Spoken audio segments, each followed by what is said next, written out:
Is tell us about Joe Corby and his contribution to AFTO. His contributions have been immense. That's the only way to put it. He has tackled every task and has been, a key player in this whole organization. He's brought us a long way from where we were, and he's interacted, in all aspects of AFTO, not just food. I mean, he also has interacted with the drugs and devices and others. He's a great listener. He's got a great mind on him. I think he's got the best food safety mind in the business. And AFTO has grown and has seen membership grow because of people respecting Joe. I mean, he's likable, a very sociable guy, but they primarily respect his knowledge and his abilities. He's got incredible knowledge, skills, and expertise, and that has taken him a long way, both in New York and at AFTO. Great. The second question is, tell us about Joe's contribution to food safety and the food regulatory profession. Oh, that list goes on and on. It could start with Joe being innovative in New York. They got into imports and actually modeled that, and we adopted that in Texas. But he was innovative in putting that together. New York's been respected as being on the cutting edge of all food safety, primarily because of Joe.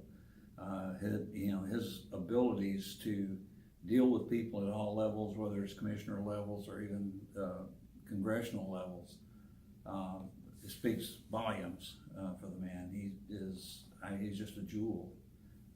And you give him a food safety task, and he'll take it on. When we were having problems with the food code that FDA was coming out with, I was president at the time, and I tasked Joe, who was head of the food committee, with developing an AFTO code. And he did. And it was really good, and it was fairly close to what FDA had come out with, and we hadn't seen that code in its entirety.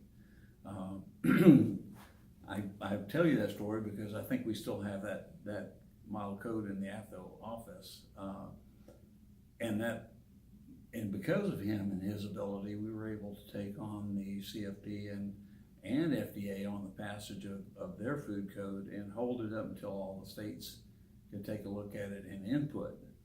That was Joe that enabled us to do that. I was president at the time, but it was Joe's work and his food safety knowledge that got us there. And whenever there's a problem, you go to Joe to try and find a solution to that food safety issue. I guarantee you he'll either know it or he'll know somebody that does know it. Okay. So the next question is, tell us an interesting experience or story about Joe. That doesn't involve Denny's. No, it can involve Denny's. Let's see. Joe came to Joe came to Washington one time for a meeting, and I was there along with a couple people from Texas, and Jimmy Sevchik, and a few other AFTO people, and we had a long, hard day. We made a lot of progress, and we were dealing with FDA on several key issues. There were contracts and other things that we were talking about, and funding for the states, and integration, and a litany of things. And we decided we'd go to the ballpark that evening, and so I rented a car, and we took off to the ballpark, and we had beer and cigars in the car. It was a non-smoking car, and we went to the ballpark. It was Joe's idea. Let's go to the ballpark. So we went there, and I tell you what, after that trip, and of course we all had a great time, and everybody was socially correct. No one got drunk. Nobody did anything like that. But that car was so trashed out, I had to take it in and have it detailed before I could take it back to the rental car company. That's a great story. Do you happen to remember what kind of car it was? It was a 6-passenger believe it was a Chrysler. That's helpful. This is the second car story that has come up while we're asking this question. So, and we didn't tell you this. I didn't explain. Part of the Wiley Award banquet is going to be a newscast that's going to have various features. So the interesting stories may appear in that. And it sounds like a car theme is quickly emerging. So Angela had a car story where they lost the car.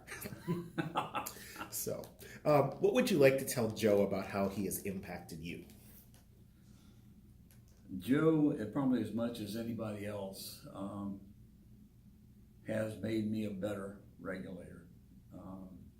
His knowledge and his guidance on things has been impeccable, and just truly a lot of my ability to succeed and move up, both in the state and federal levels is because of my acquaintance and my ability to work with Joe and AFTO, of course, but that unique relationship, I could call Joe up anytime and vice versa. But, we'd have a specific problem we may be working on, and invariably he would give me guidance. And in most instances, they were already working the problem in New York.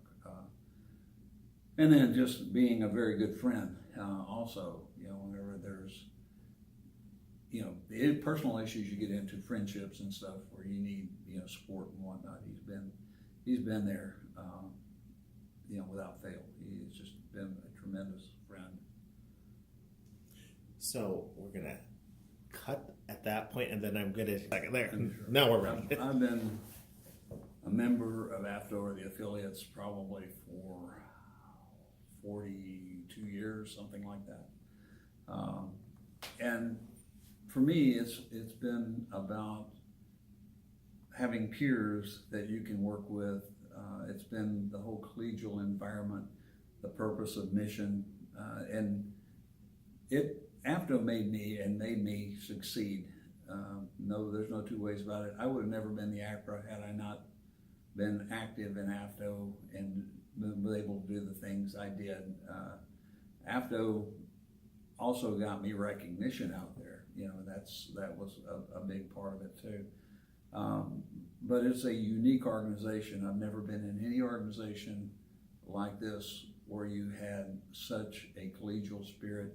Very professional organization, has the best education material in conference. My first AFTO conference, and I was a young inspector at the time, I was totally blown away by the quality and the high level of training and education being provided. I had not had anything like that. And I'd been to other organizations like the Texas Environmental Health Association, or National Environmental Health Associations, and other conferences, but none of them touched AFTO for the quality of the organization and the people. And that, to me, I recommended all my staff get involved in AFTO, and I tried to get as many traveling as I could when I was with the state. And I did the same when I was the ACRA. And we all agreed on what needed to be done and how we needed to approach doing it. And we succeeded. There was very little arguing. I mean, there were a couple times where we had some issues, but on the board, but most of the time it's been very, very collegial. Everybody respects everybody's opinion, and this organization gets things done. Just plain and simple. So, Dennis, one thing that we should also record is tell us a little bit about your background in food safety. Well, my background, I started out fresh out of college with the Houston Health Department. A friend of mine had gotten a job there, and I got a job there. And I stayed there for not quite 2 years and was able to get a position with the state of Texas. While working in the state of Texas, I was just your basic investigator. I was sanitarian, and I was doing food and drug work. I was out in the Region 5, which was Dallas-Fort Worth area. And that got me some exposure with FDA. And actually, we did so much joint work with FDA at that point that they gave me my own desk in the Dallas district office. So we were doing a lot of top-notch work, and I was getting a lot of training. I was able to move up because of all that, the training that I've been given both at AFTO and then also with FDA. And I moved up in the organization with the state of Texas to the point where, you know, I went into supervision and management, and then ultimately I was the chief of all food and drug programs in the state of Texas, which is foods, drugs, medical devices, cosmetics, meat safety. I mean, it's the whole gamut within one agency. I was able to get the AFTO Model Food Code adopted in the state of Texas in 1987, and that one, the Sunset Commission liked it so much that they put fees in there, and we grew the organization exponentially. And of course I had to get, you know, up to speed in all areas, foods, drugs, devices, and so forth. And I'm working in AFTO the whole time too, working with AFTO. And of course I was honored to become the president of AFTO, and of course get the Harvey Wiley Award.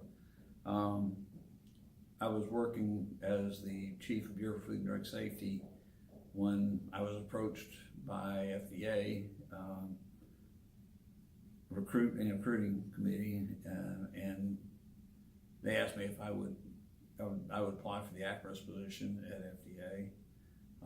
I told them no, and Joe reached out to me, and I finally said, at the third time I finally said, yes, I'll be your token state guy.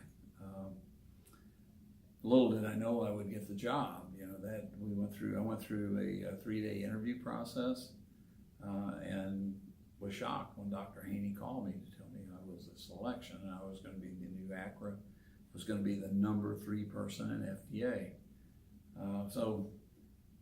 And I stayed active with AFTO throughout these times, and those types of friendships, they checked my references, and the references I had were people like Joe Corby, Dan Smiley. These were all program managers, but they're also huge AFTO people, and of course my references were impeccable. But FDA had also learned about me through AFTO. I had so many different initiatives. We worked with the centers on, particularly the CIFSAN, and all that enabled me. I guess you get that recognition outside, and that enabled me to be successful and become the FDA ACRA. Great. That's should be all we need. That really turned out nicely.